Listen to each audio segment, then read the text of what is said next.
Okay, all of you, now you can mark your presenting.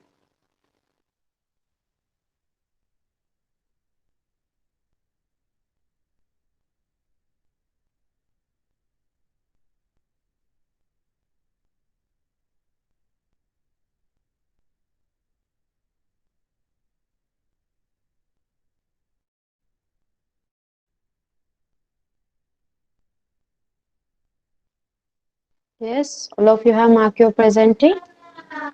Yes. Good evening, all of you. So today we are all here for our histories lecture. Okay, wait for some time.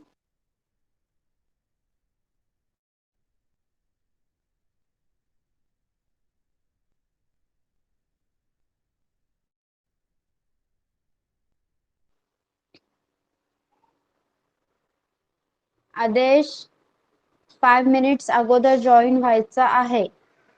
Okay, प्रत्येक वेळी class join करताना 5 मिनिटं अगोदर class join करायचा आहे. Yes, only one student is there from 5th standard. फक्त अनिकेत एकटाच present आहे 5th स्टँडर्ड मधून. ओके, तर आता आपण सुरुवात करूया. Yes, tell me, is my screen visible to all of you? Please let me know in the chat box. Okay.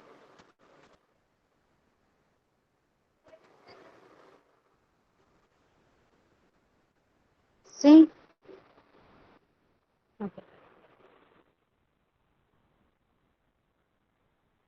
बघा, 5th standard student. Yes, only Aniket is present. Aniket see, आतापर्यंत आपण common era पर्यंत पाहिलं होतं. आता आपल्याला बघायचं आहे time before the common era. Okay,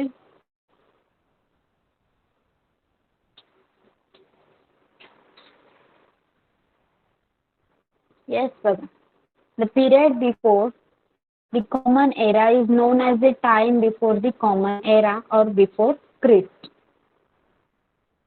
okay, time before the common era म्हणजे ख्रिश्चन एरा, म्हणजे त्याच्या म्हणजेच इसवी सणापूर्वीचा काळ. ओके, इसवी सणाची सुरुवात होण्याच्या अगोदरच्या काळाला काय म्हटलं जातं? इसवी सन पूर्व काळ असं म्हटलं जातं.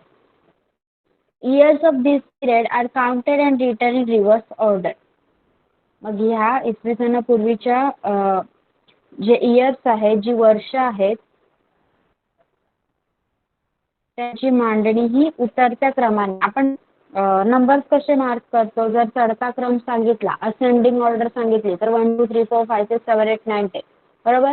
आणि डिसेंडिंग ऑर्डर सांगितली तर 10 9 8 7 6 5 4 3 2 1 असं करतो की नाही?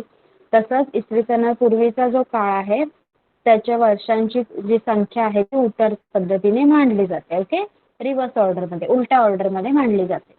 The first century before the Common Era began at the year 100 BCE and ended with 1 BCE. नक्की बघा, म्हणजेच काय, पहिली सेंचुरी, 100 वर्ष मिळून एक सेंचुरी होते, बरोबर. मग जी पहिली सेंचुरी आहे इसवी सन पूर्वीच्या काळाची, ती उलट पद्धतीने मोजली जाते. म्हणजे पहिल्या सेंचुरीची सुरुवात कशी होते? इसवी सन पूर्व 100 या वर्षी झाली आणि इसवी सन पूर्वी 1 या वर्षी ती संपली. समजला? इथे उलटी ऑर्डर आहे. आता आपण 1 वर्षापासून 100 वर्षापर्यंत राहिलो की आपण सेंचुरी म्हणतो, बरोबर. पण तेव्हा इसवी सणापूर्वीच्या काळात कसं मोजलं जायचं? उलट, 100 पासून 1 पर्यंत मोजलं जायचं. Similarly, the first millennium before the Common Era began at the year 1000 BCE and ended with the year 1 BCE. मग जसं सेंचुरी मोजली जायची, सहस्त्र सुद्धा मोजलं जायचं, मिलेनियम इयर सुद्धा मोजलं जायचं. कसं? इसवी सन पूर्व 1000 या वर्षी सुरुवात व्हायची, ती इसवी सन पूर्व 1 या वर्षी संपायची. Okay, so the first century before the Common Era is indicated as 100 to 1 BCE and the first millennium before the Common Era is indicated as 1000 to 1 BCE. म्हणूनच इसवी सणापूर्वीच्या बिफोर कॉमन एरा, इसवी सणापूर्वीचा जो पहिला 100 वर्षाचा काळ आहे त्याला इसवी सन पूर्व 100 ते 1 असं म्हटलं जातं. आणि इसवी सणापूर्वीच्या पहिल्या सहस्त्रकाचा म्हणजे मिलेनियमचा जो पिरियड आहे, काळ आहे, त्याला इसवी सन पूर्व 1000, okay, before common era 1000 to 1 BCE म्हणजे इसवी सन पूर्व 1000 ते 1 असं मोजलं जातं. ओके, हा पॅरेग्राफ समजला का अनिकेत? सांग मला चॅट बॉक्स मध्ये. You have understood? Okay okay, तुझ्याकडे जर बुक असेल तर हा चार्ट तू लिहून काढायचा आहे. First of all let me complete that. Okay, आपण आता पहिले कम्प्लीट करूया. बुक आहे का, टेक्स्ट बुक आहे आणि ते तुझ्याकडे हिस्ट्रीचं?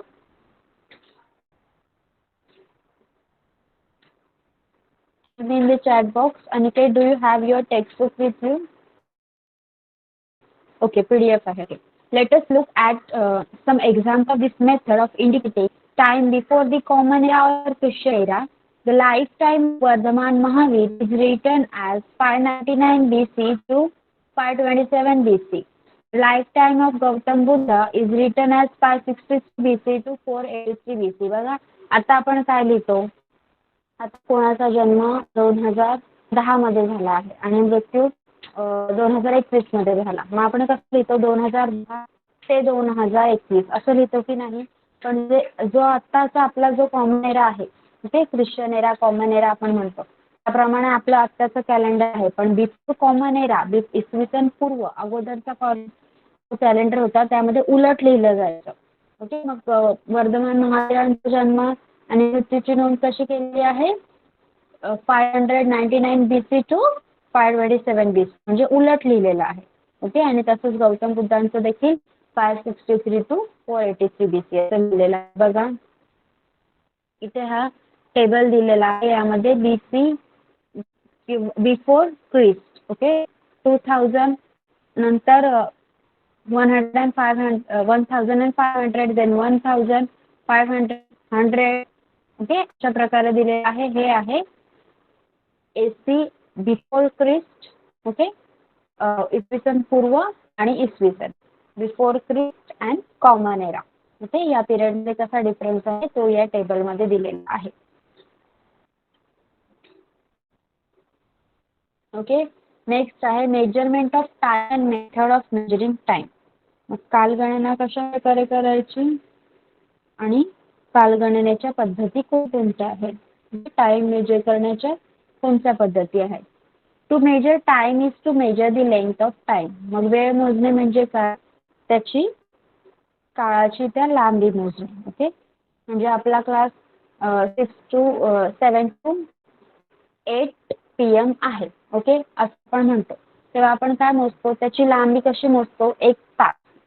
1 तासाने त्याची लांबी मोजतो की नाही? म्हणजे काळ मेजर करणे म्हणजे त्याची लांबी मोजणे. To measure the time is to measure the its length. Okay, we know the following units of measuring time: second, minute, hour, day, week, fortnight, month, year, century and millennium. Okay, आपण कशा प्रकारे वेळ मोजतो? आपल्याला काय काय काळ मोजण्याची प्रमाणे माहिती आहेत? सेकंद, मिनिट, तास, दिवस, आठवडा, पंधरवडा, महिना, वर्ष, शतक आणि सहस्त्र. बरोबर. मग त्यामधलं second is the smallest of this unit. Second, 1 second, 2 second. Okay, हे सगळं काय आहे? सगळ्यात छोटं युनिट, सगळ्यात छोटं एकक कोणतं? टाइम मोजण्याचं second. There are various methods of measuring time in different parts of the world. Okay, पूर्ण जगामध्ये वेळ मोजण्याच्या वेगवेगळ्या पद्धती आहेत. कालगणनेच्या वेगवेगळ्या पद्धती आहेत. Of these, the common or Christian era is the most widely used. मग यापैकी इसवी सन पद्धत जी आपल्याकडे यूज केली जाते, कॉमन किंवा ख्रिश्चन एरा, ही जास्त वापरली जाते. We generally indicate a particular day by writing the date of that day. बरोबर. आपण एखाद्या दिवसाची तारीख लिहूनच तो दिवस बघत असतो. बरोबर. आता तुमचा बर्थडे विचारला तर तुम्ही डायरेक्ट सांगणार 21 जून. ओके, अशा प्रकारे तुम्ही डायरेक्ट डेट सांगणार. म्हणजे आपण एखादा दिवस हा तारखेवरूनच लक्षात ठेवत असतो. The date consists of the serial number of that day followed by the name or serial number of the current month and then the serial number of the current year. म्हणजे डेट कशी असते बघा? त्या दिवसाची तारीख. बरोबर. 21 असं मोजले. आपण आजची डेट घेऊया 30. हा, नंतर दुसऱ्या कॉलम मध्ये काय आपण लिहितो? त्या मंथचा नंबर. मे कितवा मंथ आहे 5वा, आपण लिहिणार 13/5 आणि त्या इयरचा नंबर, इयर कोणता चालू आहे 2021. ओके, मग आपण आजची डेट लिहिणार 13/5/2021. Okay.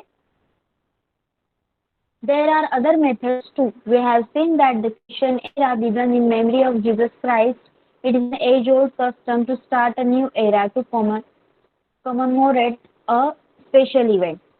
As for example, the coronation of great king. We know that Chhatrapati Shivaji Maharaj had started a new era, or Shaka, known as Rajabhishek Shaka, in 1674 AD to commemorate his coronation. बघा, मग कालगणनेच्या वेगवेगळ्या पद्धती आहेत की इसवी सन म्हणजे common era जे आता आपण वापरतो, ती पद्धत कोणाच्या स्मरणार्थ सुरू झाली?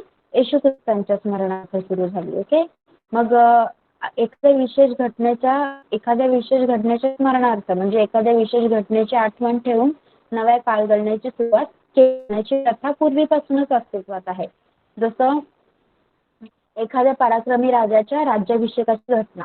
मग तो पराक्रमी राजा कोण होता? आपल्या महाराष्ट्राचा छत्रपती शिवाजी महाराज. त्यांनी काय केलेलं? आपल्या राज्याभिषेकाच्या निमित्ताने इसवी सन 1674 मध्ये राज्याभिषेक शक या शकाची सुरुवात केली होती. ओके. शालिवाहन शक and विक्रम संवाद are two eras that are used in India. मग भारतामध्ये शालिवाहन शक आणि विक्रम संवत या भारतात प्रचलित असलेल्या काही कालगणना वापरल्या गेल्या होत्या. The founder of Islam, Prophet Muhammad, migrated from Mecca to Medina. The Hijri era was started to commemorate this event. Parsi community in India uses the शहनशाही era. हे बघा, तसंच शालिवाहन आणि विक्रम संवत या पण भारतात प्रचलित असलेल्या काही कालगणना आहेत. मग इस्लाम धर्माचे संस्थापक होते मुहम्मद पैगंबर यांनी काय केलेलं? मक्केहून मदिनेला ते राहायला गेलेले, स्थलांतर केलं आणि त्या स्थलांतराच्या काळापासून हिजरी या कालगणनेची सुरुवात झाली. मग भारतात जो पारशी समाज आहे तो शहनशाही या कालगणना पद्धतीचा वापर करतो. ओके.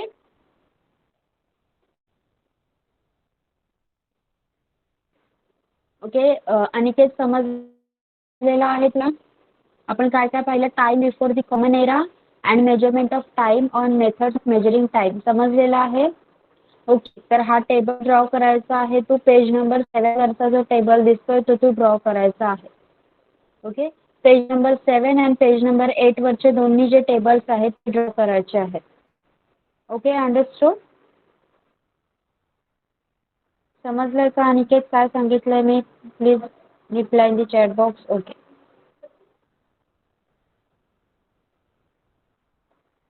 येस. नाव आपण आता बघायचं आहे 6th स्टँडर्ड प्रमिता अंतरायण आदेशर.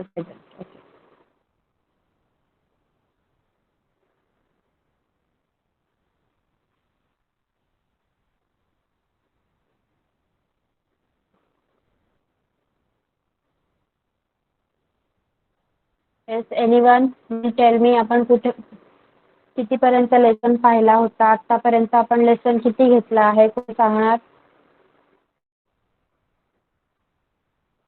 Yes, anyone? आपण लेसन कोणत्या पार्ट पर्यंत पोहोचलोय कोण सांगणार? Yes, Pramita tail me. आपण सोर्सेस हिस्ट्री पाहतोय त्यामध्ये कोणता पार्ट आपण शिकलेलो आहोत?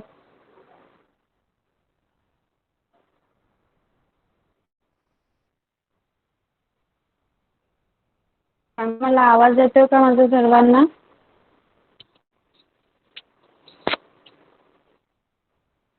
Yes, tell me. Audible? am I audible clearly? Yes. सांगा, लास्ट टाइम आपण कुठेपर्यंत शिकलेलो? सोर्सेस ऑफ हिस्ट्री हा लेसन आपला चालू आहे. किती कंप्लीट झाला आपला? येस.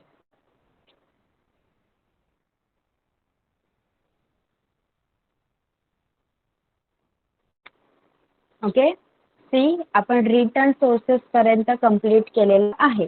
ओके, रिटर्न सोर्सेस पर्यंत कंप्लीट केलेला आहे. त्यामध्ये आपण काय पाहिलेलं, what are the return sources, कोणकोणते रिटर्न सोर्सेस असतात सांगा मला.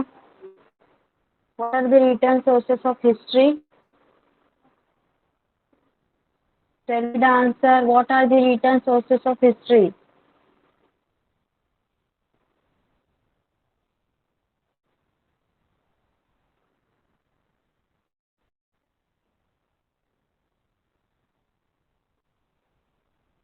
Yes, tell me what are the. Okay, wait. I have my full network. सगळ्यांना माझा आवाज ब्रेक झालेला ऐकायला येतोय का? माझा नेटवर्क एकदम फुल आहे आणि क्लिअर आहे. येस, आवाज क्लिअर येतोय का मला?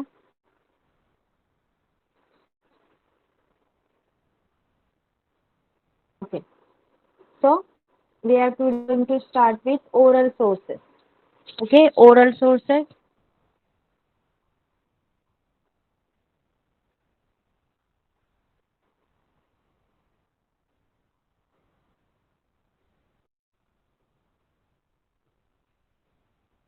Sahil, why you are so late?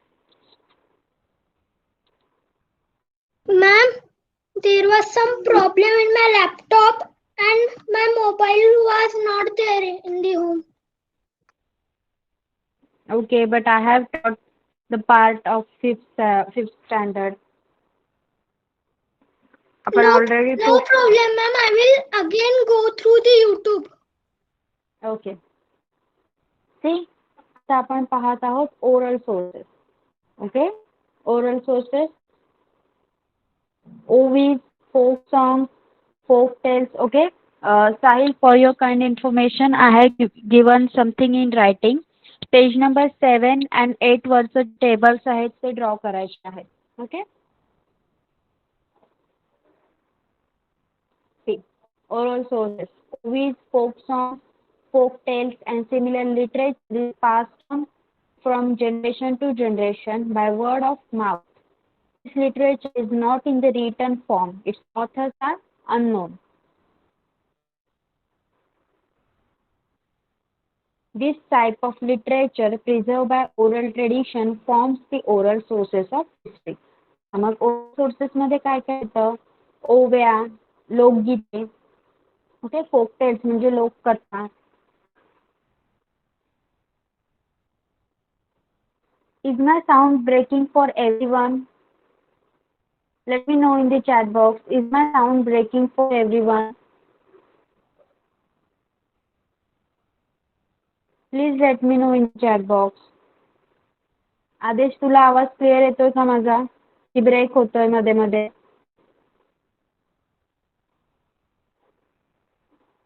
What? आदेश, माइक ऑन कर. तिचा आवाज नाही ब्रेक होत. नाही होत. ओके. अनिकेत, आवाज ब्रेक होतोय की नाही? नाही. Okay. So Pramila, there must be problem with your network only because I have Wi-Fi on and it's fully networkable. Okay. Please leave the class and join again. Okay. See. तर बघा, ओव्या, गीते, लोककथा यांसारखे काही साहित्य असतात ते लिहून ठेवलेलं नसतं. तर काय, ते कोण बोललेलं आहे ते सुद्धा आपल्याला माहित नसतं. पण आपण आपल्या आजोबांकडून, वाडवडिलांकडून त्या गोष्टी ऐकत आलेल्या असतो. ओके. मग हे जे लिटरेचर आहे त्यांचे ऑथर माहिती असतात, म्हणजे ते कोणी लिहिलेलं आहे, कोणी बोललेलं आहे हे आपल्याला माहिती नसतं. पण आपण आपल्या पूर्वजांकडून त्या सगळ्या गोष्टी ऐकत आलेला असतो. म्हणजेच these are the oral sources of history. म्हणजे हे काय झालेलं आहे, आपण काही गोष्टी बघा, जसं पोवाडे, बेस्ट एक्झाम्पल आहे ओरल सोर्सचं. पोवाड्यांमध्ये काय होतं, छत्रपती शिवाजी महाराजांची, त्यांच्या काही सैनिकांची महत्त्व गायली गेलेली होती. हे तुम्ही ऐकत असेल. मग आता जर आज आपण तो पोवाडा ऐकला, तो किती वर्ष जुना असेल, आपण तो आज ऐकल्यावर आपल्याला समजतं की हा, यावेळी ही घटना झालेली, असं असं घडलेलं, बरोबर. म्हणजेच ह्या सगळ्या लोकसाहित्याने आपल्याला एक प्रकारचं इतिहासाबद्दल समजण्यासाठी एक साधन उपलब्ध होतं. ओके, बघा इथे तुम्हाला दिलेली आहे एक ओवी दिलेली आहे. पांडुरंग पिता रुक्मिणी माझी बया, आषाढवाडी येला कुंडलिकाला न्याया, अशा प्रकारच्या ओव्या लोक बोलायचे. आता एका line from a folk song म्हणजे एका लोकगीताच्या काही ओळी दिल्या आहेत. ते लोकगीत आहे उज्जैन या राज्याचं. ओके, महानगरी उज्जैनी लई पुण्यवान गाणी, तेथे नांदत होता राजा, सुखी होती प्रजा, ती लोकी गाजा वाजा, असा उजनीचा इक्रार. ओके, विक्रमादित्य, राजा विक्रमादित्य बद्दल इथे एक लोकगीत गायलेलं आहे उज्जैनच्या लोकांनी. ओके, मग इथे काय आपल्याला समजतं बघा. आता यात आपल्याला कळलं की राजा विक्रमादित्य हा खूप पुण्यवान राजा होता आणि त्याच्या काळात प्रजा खूप सुखी होती. ओके, असं आपल्याला कळलं. म्हणजेच हे सगळे जी मोठी साधनं आहेत, हे जे ओरल सोर्सेस आहेत, ते आपल्याला आपल्या इतिहासाबद्दल माहिती पुरवण्याचं काम करत असतात. Okay, Pramita, can you hear me clearly now? Yes, Pramita, let me know. Can you hear me clearly now?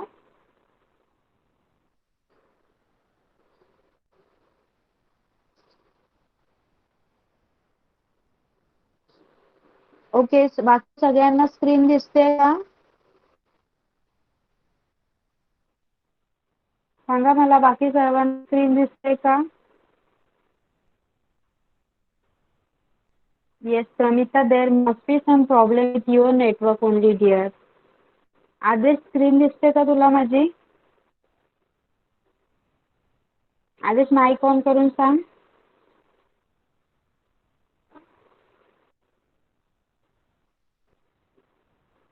Yes, Sahil, Aniket, तुम्हाला स्क्रीन दिसते का माझी?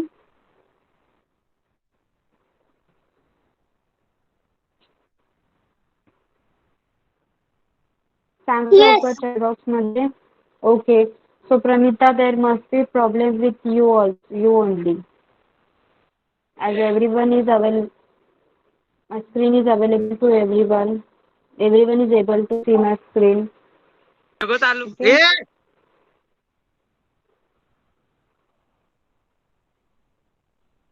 Okay, see.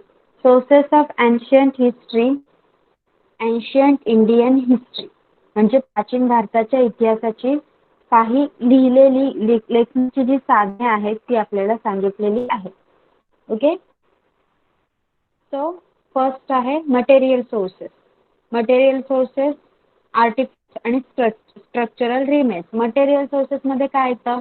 वस्तू आणि काही वास्तू. वास्तू म्हणजे मोठमोठ्या ज्या इमारती, गुहा, लोकांची घरं, स्तूप, मंदिरं, चर्चेस, हे सगळं जेव्हा त्या काळात बांधलं गेलेलं होतं, ज्याचा आपण आता ऐतिहासिक वास्तू म्हणून उल्लेख करतो, त्यांना वास्तू म्हणायचं. स्ट्रक्चरल रिमेन्स म्हणायचं. Okay, yes Pramita, now you are able to see?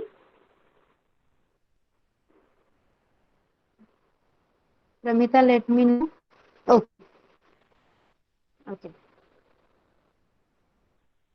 See, तर फर्स्ट आहे आर्टिफॅक्ट्स मधलं रॉक पेंटिंग. रॉक पेंटिंग म्हणजे गुहेत त्याची लोक तेव्हा गुहेमध्ये चित्र काढली जायची, त्याला रॉक पेंटिंग म्हणतात.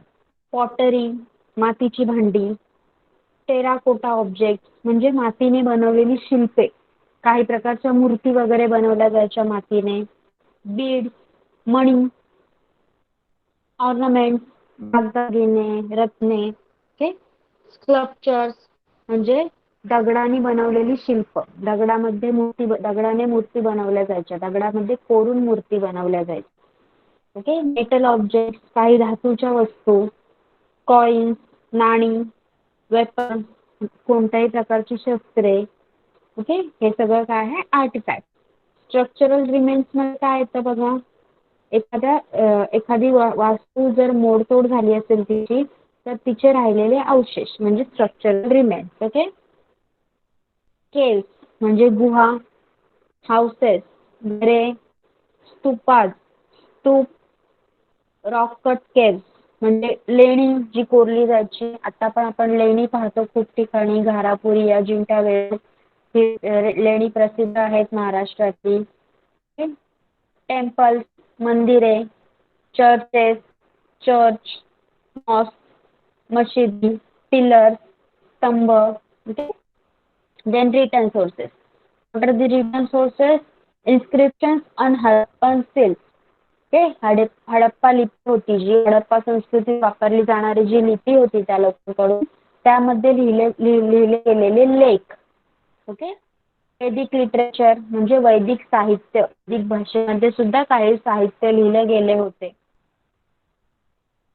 मेसोपोटॅमियन क्ले टॅबलेट म्हणजे मेसोपोटेमियातील इष्टिका लेख. Manuscript copies of Mahabharata and Ramayana. Mahabharat Ramayan यांच्यानी महाभारतातील आणि रामायणातील हाताने लिहिलेल्या काही पोथ्या आहेत. Jain and Buddhist literature. Jain बौद्ध साहित्य. Writings of Greek historians. Travelogues. जे काही ग्रीक इतिहासकार आपल्याकडे यायचे त्यांनी लिहिलेले त्यांच्या प्रवासांचे लेखन. ओके. ट्रॅव्हलॉग्स बाय चायनीज ट्रॅव्हलर जे चीनी प्रवासी यायचे त्यांनी लिहिलेलं प्रवास वर्णन. बुक्स ऑन ग्रामर व्याकरणावर लिहिलेले ग्रंथ. पुराणाज अँड इन्स्क्रिप्शन पुराण ग्रंथ किंवा कोरलेख. याचं सगळ्याचं तुम्हाला पुढे एकदम पुढच्या काही लेसन आहेत त्यामुळे हे सगळे पॉइंट्स तुम्हाला अजून इलॅबोरेट केले गेलेले आहेत. Okay. The Vedic, Buddhist and Jain literature of ancient India was preserved by oral tradition. मग प्राचीन भारतातील जे वैदिक बौद्ध आणि जैन साहित्य होतं ते मौखिक परंपरेने जपून ठेवलेलं होतं आणि आता ते आपल्याला लिखित स्वरूपात देखील उपलब्ध आहे. It is now available in the written form. Even so, the oral tradition is still alive. मग जरी आता आपल्याला लिखित स्वरूपात अवेलेबल झालं असेल तरी त्याची जी ओरल ट्रेडिशन आहे तोंडाने सांगण्याची जी परंपरा आहे ती अजूनही चालूच आहे. When oral compositions are used for history writing, they are included in the oral sources. बघा जेव्हा ओरल तोंडाने सांगितलेल्या साहित्याचा मौखिक स्वरूपातील साहित्याचा जेव्हा इतिहासाच्या लेखनासाठी वापर होतो तेव्हा त्याचा समावेश हा मौखिक स्वरूपातच होतो. मौखिक साधनांमध्येच होतो म्हणजे ओरल सोर्सेस मध्येच होतो. ओके.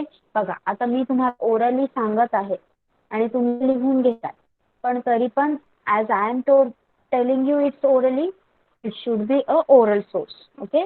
तेव्हा ते फक्त ओरल सोर्सच राहणार कारण मी तुम्हाला ओरली सांगते आहे तरी तुम्ही ते लिहून घेत असाल तरी I am telling it orally so it will be a oral source only. Okay. हा चार्ट पूर्ण समजलाय का मटेरियल सोर्सेस रिटर्न सोर्सेस आणि ओरल सोर्सेसचा? सांगा मला 6th स्टँडर्ड स्टुडंट हा चार्ट पूर्णपणे समजलाय का तुम्हाला? ओके. ओके. हा चार्ट खूप इम्पॉर्टंट आहे लक्षात ठेवा. Now sources of ancient Indian history. Yes, anyone has any doubt?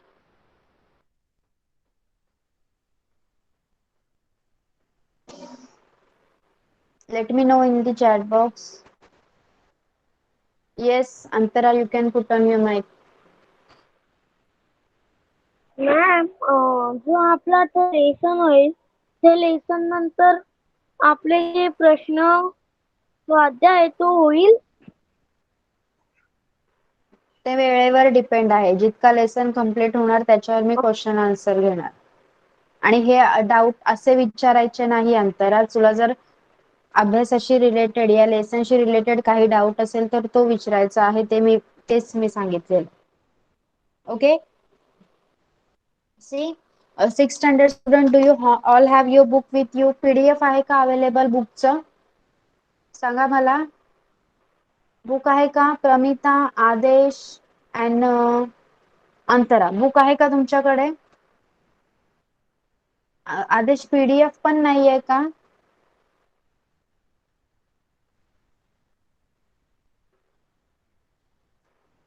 Yes आदेश PDF पण नाहीये का present? Okay. See now sources of ancient Indian history. Okay. Sources of ancient Indian history म्हणजेच जो प्राचीन भारताचा इतिहास होता तो इतिहास आपल्याला कोणत्या सोर्सेस पासून समजला ते बघायचं आहे आपल्याला. The ancient period of Indian history extends from the Stone Age to the 8th century CE. Okay, ancient Stone Age म्हणजे अश्मयुग. ओके, अश्मयुग काळापासून इसवी सनाच्या 8व्या शतकापर्यंतचा कालखंड हा भारताच्या इतिहासाचा प्राचीन कालखंड म्हणजे ancient period म्हणून ओळखला जातो. We learn about the Stone Age period of Indian history through archaeological excavations. मग आपण भारतामध्ये स्टोन एज हा युग झाला होता, अश्मयुग अस्तित्वात होता. हे कशामुळे शिकलो? आर्किओलॉजिकल एक्सकव्हेशन्स म्हणजे पुरातत्व विभागाची जी लोक आहेत त्यांनी उत्खनन केलं जमिनीमध्ये आणि त्यांना काही वस्तू आढळल्या, तेव्हा त्यांना समजलं की अश्मयुगात देखील माणूस अस्तित्वात होता. Since scripts had not developed at that time, no written sources was available. बघा, त्यावेळी माणसाला अश्मयुगातील माणसाला भाषा येत नव्हती, लिपीचा विकास झाला नव्हता, त्यामुळे लिहिलेली अशी सोर्सेस, रिटन सोर्सेस असे काहीही लिखित सोर्सेस काहीही अवेलेबल नाहीये. However, information about the ancient period from 1500 BCE onwards can be derived from Vedic literature. पण इसवी सन पूर्व 1500 पासूनच्या प्राचीन इतिहासाची माहिती ही आपल्याला वैदिक लिटरेचर म्हणजे वेद वाङ्मयातून मिळते. In the beginning, the Vedas were not in the written form. The ancient Indians had developed the technique of memorizing and reciting them. बघा, सुरुवातीला जे वेद आहेत ते लिहिलेल्या स्वरूपात अवेलेबल नव्हते, म्हणून त्यांना पाठ करून ठेवण्याचे तंत्र हे प्राचीन भारतातील लोकांनी विकसित केलेलं होतं. The Vedas were written down later on. The Vedas and the post-Vedic literature form an important source of ancient Indian history. मग हे जे वेद आपल्याला अवेलेबल झाले, काही वेळाने वेद हे लिहिले गेले, त्यांचं लेखन झालं आणि ते वेद आपल्याला, वेद वाङ्मय आपल्याला लिहिले गेल्यानंतर अवेलेबल झाले आणि ते प्राचीन भारताच्या इतिहासाचं एक महत्वाचे साधन बनले. It includes the Brahmanas, the Upanishads, the epics Ramayana and Mahabharata, the Jain and Buddhist literatures, plays, poems, stone and pillar inscriptions, travelogues of foreign travelers, etc. We also learn about the ancient Indian history through material sources like archaeological remains, ancient monuments, and coins found in the excavations. बघा, जेव्हा वेदांचं लेखन झालं तेव्हा ते वेद आपल्याला प्राचीन भारताच्या इतिहासाच्या अभ्यासासाठी अवेलेबल झाले. ओके, मग यामध्ये काय काय होतं? ब्राह्मण ग्रंथ, उपनिषदे, ओके, महाभारत आणि रामायण यासारखी महाकाव्य, जैन आणि बौद्ध भाषेत लिहिले गेलेले ग्रंथ, काही नाटक, काव्य, शिलालेख, स्तंभालेख आणि जे बाहेरील देशातील जे ग्रीक किंवा चायनीज भिक्षू किंवा काही लोक आपल्याकडे आलेली, प्रवासी आलेले, त्यांनी भारताबद्दल केलेलं प्रवास वर्णन या सगळ्याचा याच्यात समावेश होतो. ओके, अजून काय काय मिळतं बघा त्यामध्ये? Sources like archaeological remains, ancient monument and coins found in excavation. मग याप्रमाणे पुरातत्व उत्खननात ज्या वस्तू सापडल्या, जसं नाणी, ओके, काही वस्तू किंवा काही मोठमोठ्या वास्तू, हे सगळं आपल्याला अश्मयुगाचा इतिहास समजून देण्यासाठी, इतिहासाची रचना इतिहासाची माहिती आपल्याला मिळवून देण्यासाठी मोठ्या प्रमाणात आपल्यासाठी त्यांनी साधनांचं काम केलं किंवा सोर्सेसचं काम केलं आहे. ओके, आता precautions to be taken while writing a history. Okay, बघा, आपण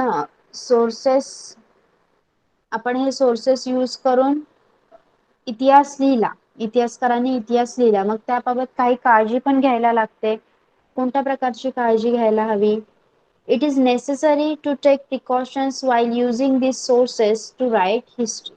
Okay, बघा, या सगळ्या इतिहासाच्या साधनांचा वापर करून जेव्हा आपण इतिहास लिहितो त्यासाठी काही काळजी घ्यावी लागते. A written document cannot be said to be authentic just because it is old.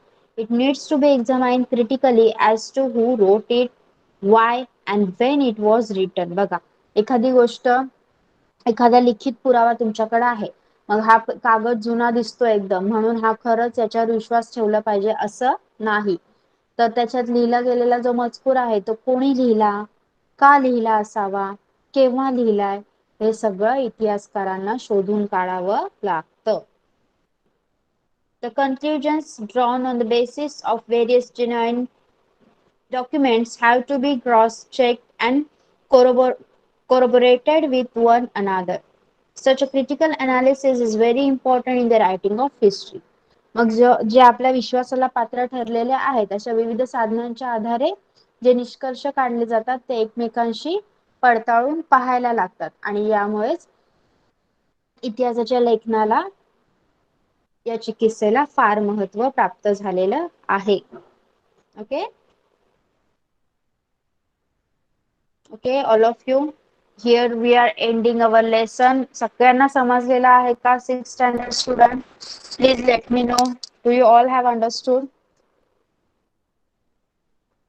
एकदम सगळ्यांनी खरंच सांगायचं आहे, खरंच हा लेसन समजलाय का तुम्हाला? ओके सो ज्यांच्याकडे बुक आहे ते हा टेबल लिहून काढतील. 6th standard student, sources of ancient Indian history, sources of ancient Indian history. Okay, ते बुक ज्यांच्याकडे बुक अवेलेबल आहे ते हा टेबल लिहून काढतील.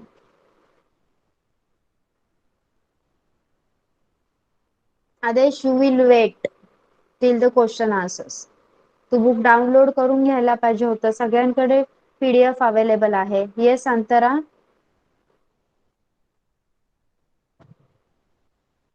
मॅम येस जे आता तुम्ही लिहायला सांगितले त्याच्यामधले संपूर्ण लिहायचे आहेत ना? हो, मटेरियल सोर्सेस आहेत, भौतिक साधनं, लिखित साधनं आणि ओरल सोर्सेस, मौखिक साधने. हा पूर्ण टेबल लिहून काढायचा आहे. तो ओके. मराठीमध्ये लिहायचा आहे. मॅम आणि तुम्ही चेक करणार आहात? येस, चेक नाही केलं तर मॅम लिहिणार नाही का? मॅम येस, तिथे आता मी घेऊ? आता PDF डाउनलोड करू शकतो का तू? हा. हा कर, क्लास लेफ्ट करायचा नाही.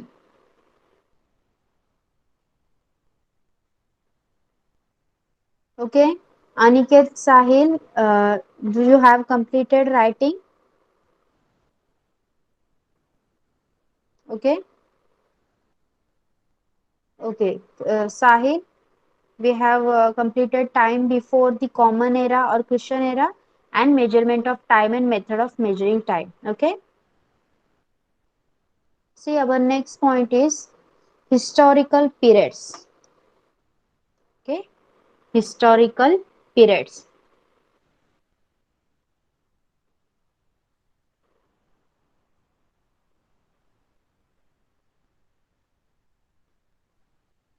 Yes, we learn in the first lesson that history is a science that tells us history is a science that tells us about the events that happened in the past.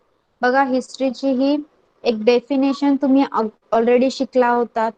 आपण आपल्या last lesson मध्ये शिकलेलो की history काय आहे, एक science आहे. Okay, आणि त्या सायन्स मध्ये आपल्याला आतापर्यंत काय झालेलं आहे, जे पास्ट इव्हेंट आहेत, ओके, त्यांबद्दल माहिती मिळत असते. We also learn that every bygone moment makes up the past. म्हणजे आपण हे पण शिकलो की जी काही गोष्ट घडून गेलेली आहे ती काय असते, एक प्रकारचा भूतकाळ असते. ओके, पास्ट असते. The past is the subject matter of history. In a broad sense, the period of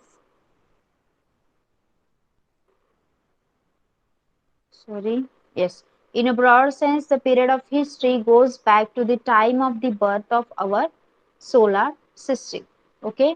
बघा, आता पास्ट हा मेन पार्ट आहे हिस्ट्रीचा, बरोबर? हिस्ट्रीचा मेन पार्ट कोणता आहे? पास्ट. आपण इतिहास म्हणजे काय? घडून गेलेल्या गोष्टी, बरोबर?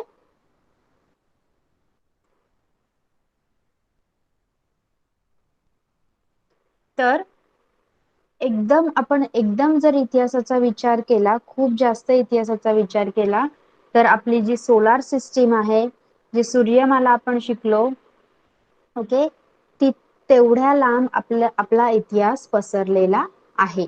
ओके, आपण जर इतिहासाचा एकदम मागे जाऊन विचार केला तर आपण इतिहासाला तिथपर्यंत मोजू शकतो. Okay, our solar system came into being about 4.5 billion years ago. मग आपली जी सोलार सिस्टीम आहे, सूर्यमाला आहे, ती कधी उत्पत्ती झाली, तिची कधी अस्तित्वात आली? सुमारे 4.5 अब्ज वर्षांपूर्वी. Okay, 4.5 billion years ago. Our Earth is a planet in the solar system, so it is presumed that the Earth was also formed 4.5 billion years ago. मग आपली पृथ्वी, आपली अर्थ सुद्धा सूर्यमालेतला एक ग्रह आहे. आपण शिकलेलो आहोत EVS 1 ला, बरोबर. Our Earth is also a planet in solar system. म्हणूनच जर solar system 4.5 billion years ago form झालेली आहे, तर आपली अर्थ सुद्धा 4.5 इयर्स बिलियन अगो बनलेली आहे, तयार झालेली आहे. म्हणजे आपल्या पृथ्वीची उत्पत्ती सुद्धा 4.5 अब्ज वर्षापूर्वी झालेली आहे. Okay, the span of 4.5 billion years since the Earth's formation is a vast period of time. बघा, हा काही थोडा काळ झाला का? नाही. आपली पृथ्वीची उत्पत्ती झाली, जर आपण तिथपर्यंत मागे गेलो तर हा खूप मोठा काळ आहे. 4.5 अब्ज वर्षांचा कालावधी हा खूप मोठा पिरियड असतो. It is not easy to grasp this entire period all at once. मग हा एवढा मोठा काळ एकदाच समजावून घेणं आपल्यासाठी सोपं आहे का? No. It is necessary to divide it into a number of stages in order to understand it better. मग जर आपल्याला तो समजून घ्यायचा असेल तर तो आपल्याला त्याचे टप्पे करावे लागतील. ओके, त्याचे स्टेजेस करावे लागतील, टप्पे पाडावे लागतील. त्यामुळे तेव्हा तो आपल्याला काळ समजून घेता येईल. Therefore, the time in history is divided into two main periods. म्हणूनच जो हिस्ट्रीचा काळ आहे, इतिहासाचा काळ आहे, याची दोन भागांमध्ये विभागणी केलेली आहे. फर्स्ट आहे प्री हिस्टॉरिक पिरियड आणि सेकंड आहे हिस्टॉरिक पिरियड. ओके, म्हणजेच काय? इतिहासाच्या अगोदरचा काळ आणि ऐतिहासिक काळ. ओके, प्री हिस्टॉरिक, प्री म्हणजे अगोदर, बरोबर. तर आपण बघूया पहिले pre historic period. What is pre historic period? Pre history simply means before history. Okay, बघा, आताच मी तुम्हाला सांगितलं, प्री हिस्ट्री म्हणजे इतिहासाच्या अगोदर. The prehistoric period is a period for which no written records are available by which to write its history. बघा, प्रीहिस्टॉरिक period म्हणजे इतिहासाच्या अगोदरचा काळ हा असा काळ आहे ज्याच्यासाठी जो लिहिण्यासाठी आपल्याकडे कोणत्याही प्रकारचे रिटन सोर्सेस किंवा लिखित पुरावा अवेलेबल नाही, उपलब्ध नाही. हिस्टॉरिक पिरियड काय असतं मग? The historic period is a period for which written records are available, using which we can write a history. मग हिस्टॉरिक पिरियडला मराठीत म्हणायचं ऐतिहासिक काळ. ऐतिहासिक काळ हा असा काळ असतो जिथे इतिहास लिहिण्यासाठी रिटन सोर्सेस अवेलेबल आहेत, लिखित पुरावा आपल्याकडे अवेलेबल आहे. ओके, समजले का हिस्टॉरिकल पिरियड? सांगा मला चॅट बॉक्स मध्ये. हिस्टॉरिकल पिरियड्स हा पॉइंट समजला का? Do you all have understood 2.3? 2.3 समजले का सगळ्यांना? Okay, so next is scientific methods of measuring time in establishing age. म्हणजेच कालमापन करण्यासाठी सायंटिफिक मेथड कशा प्रकारे वापरायची, वैज्ञानिक पद्धती कशी वापरायची ते आपण बघायचं आहे. याच्यात शिकवलेलं आहे आपल्याला डेटिंग म्हणजे तारीख कशी काढायची.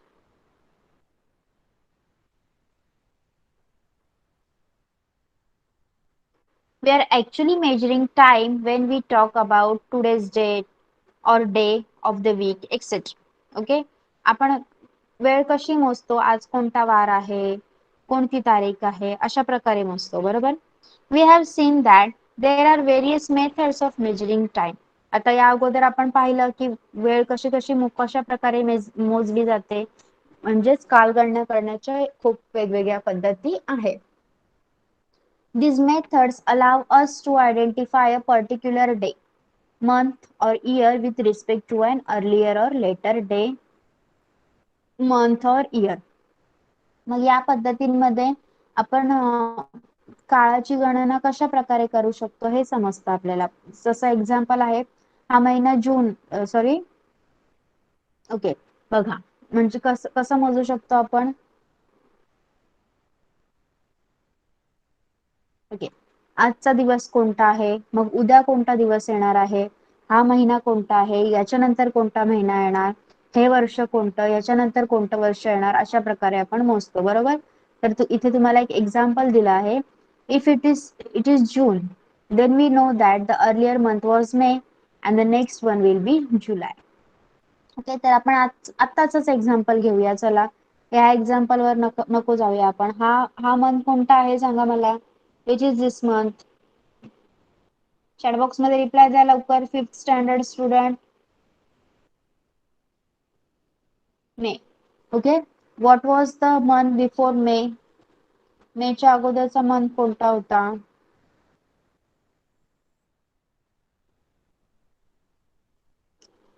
एप्रिल. आणि त्याच्यानंतरचा कोणता असेल मेच्या नंतरचा. What will be the month next to. Okay, good. If today is the 10th June, then we can tell that tomorrow will be the 11th of June and yesterday was the 9th of June. आता हे पण example आपण आजचा घेऊया. जर आज 13 मे आहे बरोबर, तर आपण सांगू शकतो की yesterday was 12th May, काल 12 मे तारीख होती, and tomorrow will be 14th May, उद्या 14 मे असेल बरोबर. Thus when we measure time, we actually measure its length. बघा, जे आपण मगाशी पाहिलं तेच, जेव्हा आपण वेळ मोजतो तेव्हा आपण त्याची लांबी मोजत असतो. The events before the beginning of the common era are mentioned as having occurred before the common era. Information about some of these events can only be obtained with the help of evidence buried under the ground. Okay, बघा, म्हणजेच इसवी सनाचा प्रारंभ होण्या अगोदर, म्हणजे आपला common era, before Christ era चालू होण्याच्या अगोदर ज्या घटना घडून गेल्या आहेत त्या कशा अभ्यासायचा. ओके, त्या कशा अभ्यासायच्या आपण. तर त्या घटनांची माहिती फक्त आपल्याला जमिनीखाली ज्या गोष्टी गाडलेल्या आहेत त्या जर आपण उकरून काढल्या तर त्यामधून उपलब्ध झालेल्या पुराव्यांच्या आधारावरच आपल्याला त्या घटना कोणत्या आहेत आणि कोणत्या काळात होऊन गेलेल्या आहेत ते कळू शकतं. Okay, this evidence is usually in the form of broken man-made artefacts and fallen structures. मग ह्या एव्हिडन्स, हे पुरावे कोणते असतील. एखादी वस्तू असेल किंवा ज्या वास्तू मानवाने बांधल्या होत्या त्या काळात त्यांचे पडलेले तुटलेले अवशेष असतील. Okay, with the help of these remains and using scientific methods, we can determine the time of the events that took place thousands of years ago. मग ह्या अवशेषांचा जेव्हा हिस्टोरियन्स नीट अभ्यास करतात तेव्हा त्यांना हजारो वर्षापूर्वी घडलेल्या घटनांची माहिती सुद्धा मिळू शकते आणि ते तेव्हाचा काळ सुद्धा निश्चित करू शकतात की कोणत्या काळात ही गोष्ट घडलेली असेल असं. Okay, there are many layers of soil deposited one above the other under the surface of the ground. बघा, आपण सायन्सचं जेव्हा लेक्चर घेतलं लास्ट आपलं सायन्सचं लेक्चर झालं बरोबर, त्यामध्ये तुम्ही बघितलंच असेल की मातीच्या वेगवेगळ्या लेयर असतात, जमिनीखाली मातीचे एकावर एक असे वेगवेगळे थर असतात बरोबर. The period of these layers and of the remains found in them cannot be stated definitely in terms of date. बघा, मग मातीच्या थरांचा आणि त्या थरात मिळालेले जे अवशेष आहेत त्यांचा कालखंड या तारखेपासून त्या तारखेपर्यंत आहे हे आपण निश्चित स्वरूपात सांगू शकत नाही. ओके, की आज 13 तारखेला या मातीत हे आहे, 12 तारखेला हे आहे, हे आपण निश्चित स्वरूपात सांगू शकत नाही. However, a rough estimate of how many years ago they existed can certainly be made using scientific methods such as carbon 14 analysis. Okay, tree ring analysis. dendrochronology, etc. These methods are known as dating technique. बघा, आपण exactly तोच दिवस किंवा 30 तारीख ही मातीतल्या अवशेषातून काढू शकत नाही, पण त्याच्या जवळपासचा काळ आपण मोजू शकतो. ओके, मग यासाठी काही पद्धती वापरल्या जातात. ओके, जे हिस्टोरियन्स यूज करतात पद्धती, त्यातील 2 पद्धतींची नावं आपल्याला दिलेली आहेत. Carbon 14 analysis and tree ring analysis, ज्याला डेंड्रोक्रोनॉलॉजी सुद्धा म्हटलं जातं. By using these dating techniques, we learn how old the layers of soil and the remains found in them are. मग या पद्धतींचा वापर करून जे वैज्ञानिक आहेत ते काय करतात की जे आपल्याला मातीत सापडलेले अवशेष आहेत ते किती जुने आहेत, ओके, मातीची ही लेयर किती जुनी आहे ते शोधून काढतात. Then we can determine their period approximately, आणि त्या पद्धतीने आपण त्यावेळेचा काळ हा निश्चितच शोधून काढू शकतो. For example, if an earthen pot is estimated to be 5,000 years old, with the help of dating techniques, we can say that the earthen pot dates back roughly to 3000 BC. Then we can conclude that the period of the culture to which the pot belongs must be around 3000 BC. बघा, एक example आहे, जर एखादं मातीचं भांड 5000 वर्षापूर्वीचं आहे, असा एक निष्कर्ष आपण कालमापन पद्धतीच्या आधाराने काढला, तर असं म्हणतात की त्या भांड्याचा काळ हा इसवी सन पूर्व 3000 वर्ष इतका आहे. मग 3000 वर्षापूर्वी कोणती संस्कृती अस्तित्वात होती ते शोधून काढलं जातं, आणि मग हे भांड त्या संस्कृतीतील लोकांनी वापरलेलं आहे असं म्हटलं जातं. Okay, here we are ending our lesson. Have you understood? सगळ्यांना लेसन समजला आहे का सांगा मला. आता आपण डेटिंग डेटिंग कसं करतात, हिस्ट्रीच्या सोर्सेसने डेटिंग कशी केली जाते ते पाहिलं. Okay, all of you 5th and 6th standard, सगळ्यांना दोन्ही स्टँडर्डला तुमचे दोन्ही लेसन समजलेले आहेत का सांगा मला. Let me know in the chat box. Okay, anyone has any doubt till here? कोणाला काही डाऊट आहे का?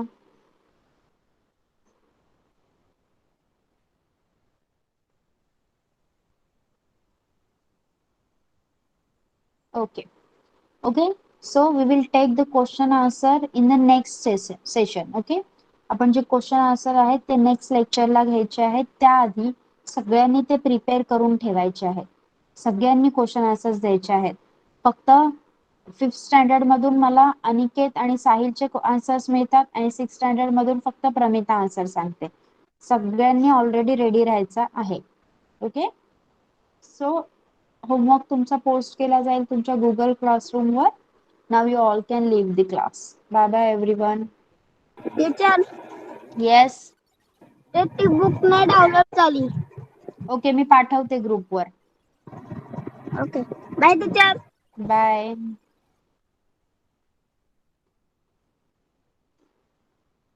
Bye teacher.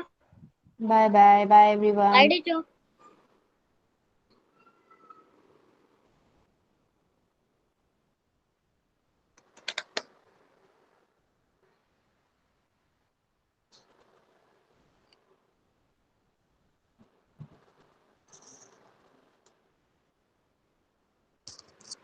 Please leave the class everyone. Sahil, please leave the class.